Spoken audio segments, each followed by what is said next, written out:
Bonjour à tous, bienvenue sur EDC+. Aujourd'hui une vidéo dans laquelle je vous présente ce coffre pour armes de poing de chez Vevor. Mais auparavant, je vais vous demander, pour une fois, d'essayer d'être sympa en me mettant un commentaire. Voilà, tout simplement parce que les algorithmes de YouTube ont changé et maintenant il est devenu très important pour la visibilité d'une chaîne qu'il y ait des commentaires et des commentaires même mis assez rapidement après la publication de la vidéo. Donc, bien sûr, si cette vidéo vous plaît, vous allez peut-être vous abonner si vous découvrez la chaîne. Vous allez peut-être me mettre un petit pouce vers le haut, mais maintenant, il faudrait, si vous avez envie de soutenir la chaîne, il faudrait que vous preniez l'habitude de mettre un petit commentaire. Alors, ce que je vais dire aujourd'hui va peut-être vous interroger et à ce moment-là, vous pouvez poser une question. Si vous avez des informations que je n'ai pas, eh bien alors, mettez-moi l'information en question et moi, j'irai vérifier et peut-être que je referai des vidéos sur le sujet. Et puis, sinon, mettez-moi un petit commentaire d'encouragement. Ce sera super sympa. Vraiment, la chaîne en a besoin. Voilà, c'est tout. On passe au générique.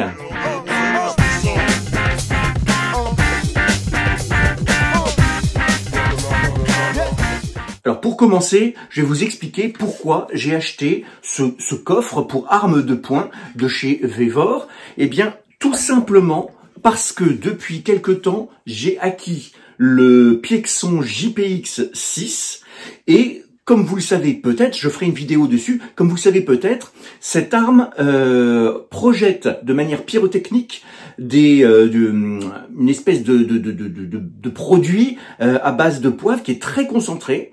Et Piexon, le fabricant, déconseille, même recommande vivement, de ne pas utiliser cette arme en dessous de 1,50 m pour éviter qu'elle soit létale, tout simplement.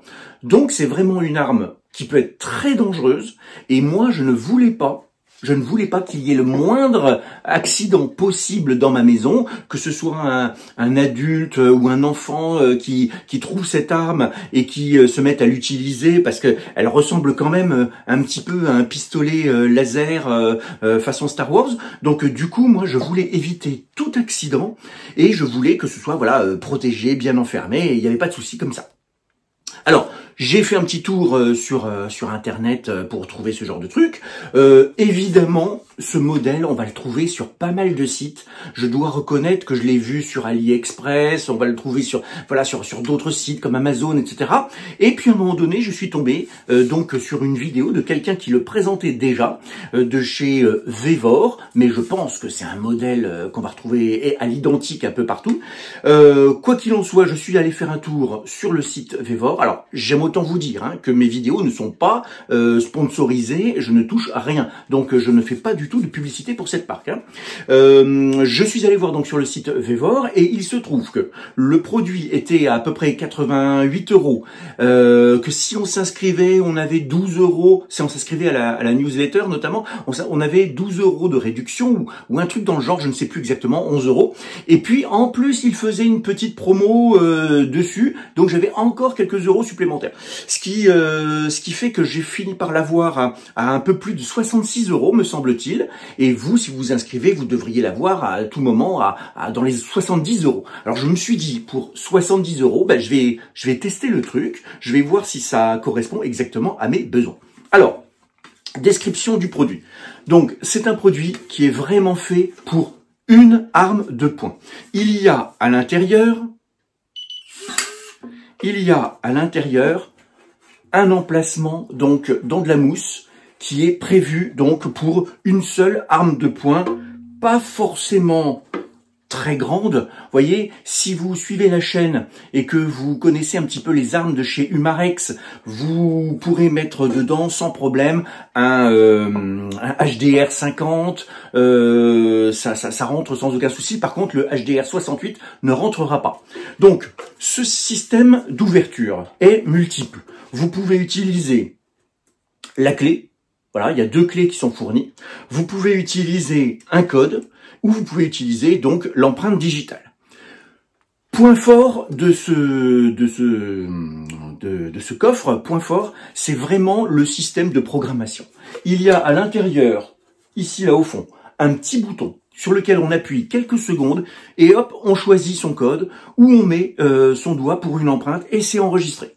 Donc franchement, on peut pas faire beaucoup plus simple que ça.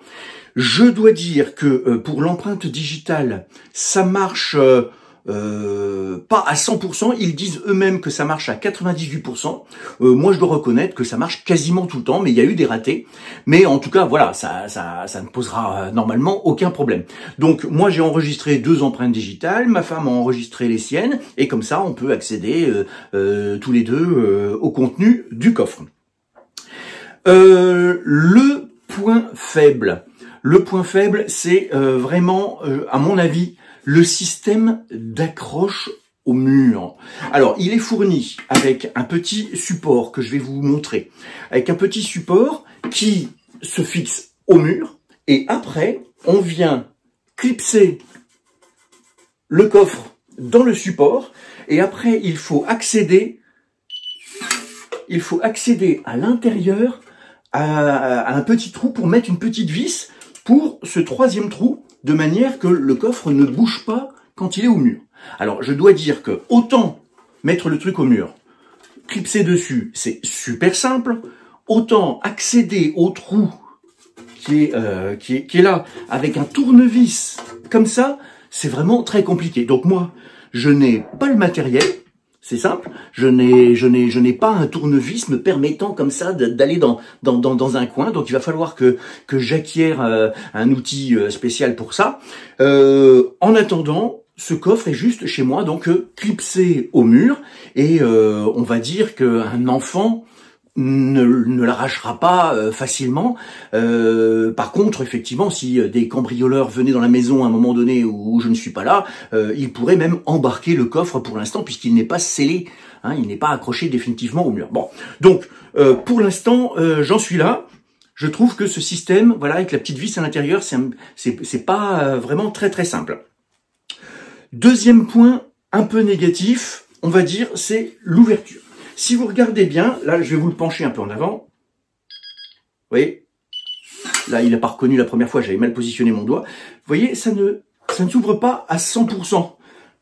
Si je le fixe comme ça doit être, vous voyez, là, par rapport aux fentes, là, eh bien, vous voyez, ça va s'ouvrir comme ça, et c'est à moi de l'ouvrir.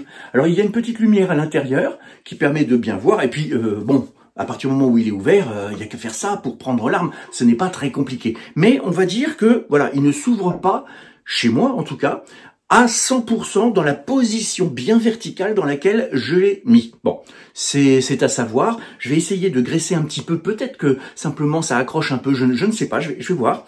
Mais on va dire que peut-être ça dérangera certaines personnes. Vous avez entendu le son d'ouverture. Je vais vous le remontrer.